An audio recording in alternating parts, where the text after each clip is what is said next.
최저시급은 2025년에 계속 오를 겁니다.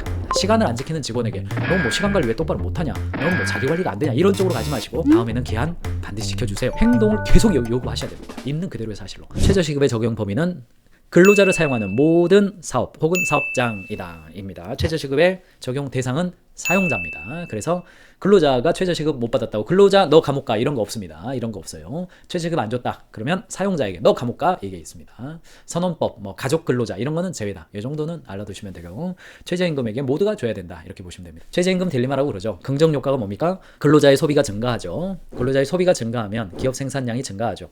더 많은 근로자를 고용하죠. 근로자의 소득이 늘어나고 다시 소비가 증가하고 이렇게 긍정 효과죠. 부정 효과도 있습니다. 뭐예요? 수익 및 경쟁력이 악화되죠. 기업 활동이 위축되죠. 인력을 감축하죠. 비자발적 실업자가 증가하죠. 경기 전체의 소비가 감소하죠. 생산량이 감소하죠. 인건비가 상승합니다. 수익 다시 악화되죠. 왼쪽 고리가 맞습니까? 오른쪽 고리가 맞습니까? 상황에 따라 다르겠습니다만 해석의 여지에 따라서 우리나라도 소득주도 성장, 소주성, 소득주도 성장과 또는 기업의 경쟁력을 악화시킨다라고 하는 주장, 경제학자들이 무지막지하게 토론 많이 했습니다.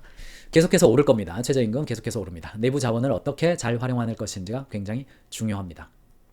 근로자 업무에 효과적으로 매칭해서 근로자를 업무에 효과적으로 매칭해서 얻는 이점 있죠. 이게 제가 어떤 이야기인 거냐면 과거에는 직원 한 명을 채용을 했으면 잘 적응할 때까지 짧으면 1년에서 3년 정도 잘 가르쳐야지 이렇게 했단 말이죠. 이 시차가 노동 격차율이죠. 한 사람을 채용했는데 이 사람이 회사에 정말 생산성을 올리기까지 걸리는 그 시간이에요. 시차예요. 과거에는 뭐 1년 걸린다, 3년 걸린다 그랬어요. 근데 지금은 방금 말씀드린 것처럼 최저임금 뭐 3년 동안 그럼 유예해 줍니까? 뭐 회사가 최저임금 적용 안 해도 되는 기간은 고숙련 뭐 업무에 있어서는 3년간은 배우는 기간 혹은 교육생의 기간으로 간주함으로 최저임금을 유예해도 괜찮다. 3년간은 덜 줘도 된다. 그런 거 있습니까? 없어요. 앞으로도 그런 건 안 생깁니다. 그러니까 회사 입장에서 어때요? 이 격차율을 무지막지하게 줄여야 됩니다. 입사하면 그날부터 자기 몫을 할 수 있는 사람이 돼야 된단 말이죠. 그날부터 돼야 돼요. 그러니까 돈 많이 주고 제대로 일기시키는 방식으로 가는 것이 우리의 방향성이란 말이죠. 이게 선진국형 노동입니다.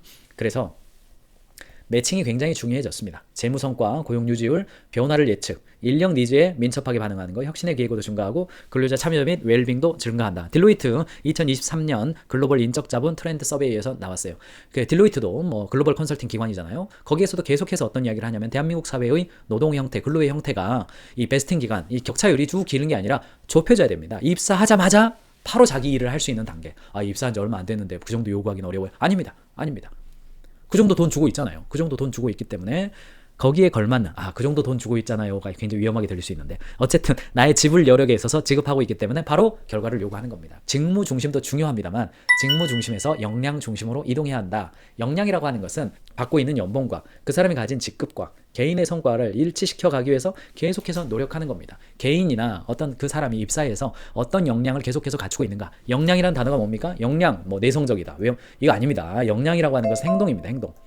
우리가 원하는 행동 특성을 보여주고 있느냐, 고성과자에게 반복적으로 나타나는 행동 특성, 이게 역량의 정의잖아요. 그러니까 신입사원이 입사했다 하더라도 그 사람이 어떤 태도나 마인드나 자질을 가지고 있느냐, 그런 거 보지 마세요. 무슨 우리가 인격 수양하기 위해서 회사에 입사했습니까? 우리가 뭐 친해지자고 회사에 입사했습니까? 우리가 그러면 뭐 사람을 한 명 성숙하게 만들려고 회사에 입사합니까? 아니에요. 우리 돈 벌려고 입사했습니다. 성과를 내기 위해서 입사했어요. 그렇기 때문에 그 사람이 하고 있는 행위, 그 사람이 하고 있는 그 행위가 재무적 성과를 나타내도록 하는데 적합한 행동이 나타날 수 있도록 도와줘야죠. 그리고 그런 과정에서 인격도 성숙하고 서로 관계도 좋아지고 그렇게 되는 것이죠. 기업이 기대하는 그 직원에 대한 성과의 수준을 입사 첫날부터, 아니죠, 면접 볼 때부터 우리가 원하는 게 이러이러한 건데 이러이러한 행동 중에서 어떤 거를 해줄 수가 있어요 라고 역량 정의가 잘 되어 있어야 된다. 저희가 2023년 기준으로 해서 산업별, 규모별 연봉 테이블 200가지 샘플 올려놨습니다. 자료 베스트 탑 5에 지난 한 달 동안에 요게 아직도 지금 다운로드 1등이에요. 이게 아직도 다운로드 1등입니다. 아래 보시면 비슷한 것도 하나 더 있죠. 급여 테이블 세팅, 직급별 호봉제 템플릿 가이드 돼 있습니다. 베스트 5 중에서 무려 2개가 급여 관련된 거예요. 그래서 오늘 제가 말씀드린 최저임금과 연관해서 여러분들 참고하실 사항들을 가시기 바라고, 들어가 보시면 나오겠습니다만 목차가 100인 미만이냐 100인 이상이냐 또는 규모가 30명이냐 20명이냐, 서비스업, 제조, 화학, 판매, 유통, 건설, 교육, 미디어, 금융, 기관, 협회, 뭐 사회봉지단체 다 이렇게 나눠가지고 해놨습니다. 순서를 보시면 동종업계의 급여 수준 잘 보시기 바랍니다. 우리 기업이 속한 산업, 규모, 직군, 직급에 따라서 어느 수준의 연봉을 줘야 되는지 좀 보시고, 동종업계의 급여를 확인하는 것도요, 저희가 드린 자료는요 전부 다 사람이나 잡플래닛이나 잡코리아나 혹은 다양한 급여를 확인하는 그 온라인상에서 데이터, 그리고 저희가 컨설팅 지금도 뭐 수십 군데를 하고 있잖아요. 컨설팅 현장의 데이터 종합해가지고 정리해 드렸습니다만, 그래도 좀 내가 궁금한 회사가 있다 그러면 온라인 사이트에요, 돈 얼마 좀 내면, 몇만 원만 내면 그거 확인할 수 있어요. 그거 참고해서 하시면 되고, 그 다음에 급여 정책선이라는 개념이 있습니다. 사원급 딱 정하시고, 그 다음에 과장급 정하시고, 급여 정책선에 따라서 경쟁사 수준과 우리 회사 수준이 몇 %로 갈 건지 좀 정해보시고, 그 다음에 1년 있다가 연봉 테이블 시뮬레이션이 어떻게 될 건지를 좀 보시고, 그 다음에 개인별로 집어 넣는 겁니다. 순서가 그래요. 순서가 직급별로 체류 연수, 연한 이렇게 다 집어넣게 되어 있습니다. 임금 인상 어떻게 해야 될지, 현 직급보다 몇 % 올릴지, 우리는 1년 지나면 어느 정도 올린다라고 하는 개념이에요. 순서를 정합해 보자면, 기업의 운영 철학에 따라서 고정보상 정해보시고, 고정급은 산업군의 룰을 따라서 좀 가보시고, 인재의 시장 가격도 좀 고려하시고, 경쟁 기업의 보상 수준이 어떻게 되고 있는지 좀 참고하시고, 신입사원 과장 정하면 나머지는 브로드밴딩 방식으로, 사원급 한 플러스 마이너스 한 500만 원 정도 되게, 대리급 한 800만 원 정도 되게, 과장급 정도 됐다 플러스 마이너스, 가장 적게 받는 과장과 가장 많이 받는 과장 한 1000만 원 정도 차이 나게 하시고, 차장급이다 한 1200만 원, 부장급이다 한 1500만 원, 이런 정도로 위아래로 동일한 차장 과장 뭐 대리를 하더라도 받는 금액의 각자의 차이가 어느 정도 좀 나게 하셔야 급여 유연성도 생기고, 급여라고 하는 것이 인사권의 한 일환으로 경영자가 파워를 좀 발휘할 수 있는 요소가 된다는 겁니다.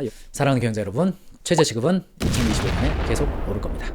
연봉 역전 현상 일어나지 않도록 우리 회사의 급여에 대해서 지금부터 미리 좀 준비해 놓으셔서 인재를 채용하거나 경력직을 채용할 때에도 나름대로의 경쟁력 있는 보상 수준 준비해 놓으시기 바랍니다. 인재가 들어와야 됩니다. 두 번째, 직무 중심이 아닌 역량 중심으로 이동해야 됩니다. 직무 중심이 됐다는 이야기는 일단 그 이전에 연차, 연공 중심인 거에서 발전한 것은 분명합니다. 그런데 직무 중심으로 돼버리면요, 어떤 그 해당되는 직군별로, 뭐 개발자는 개발자, 디자이너는 디자이너, 뭐 관리직은 관리직, 이런 식으로 그냥 또 연공서열 또 가버립니다. 그러지 마시고 그 사람의 역량에 대해서 대화할 수 있는 수준이 되는 거, 이건 제가 경영 벙커에서요 한번 제가 더 다루겠습니다만, 어쨌든 역량이란 말 자체가 고성과자에게 반복적으로 나타나는 행동 특성입니다.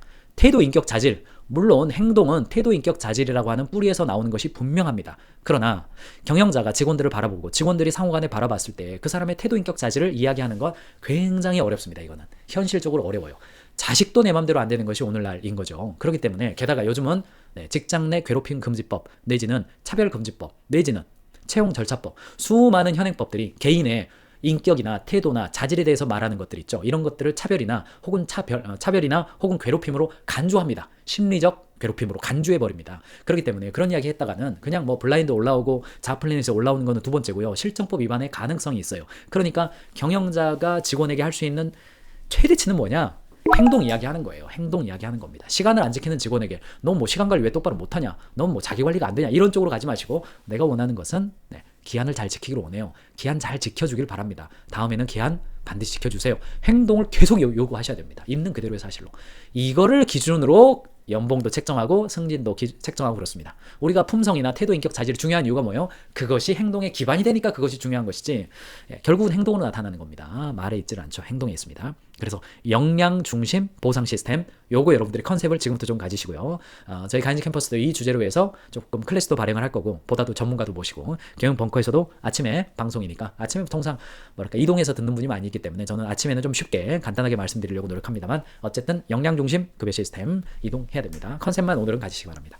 그리고 마지막으로 개별 역량 중심의 연봉 탭을 세팅하시는 거 여러분들이 하시면 되겠습니다. 경영자의 실력이 조직의 실력이고 직원의 실력이 조직의 미래입니다. 비즈니스는 사랑입니다.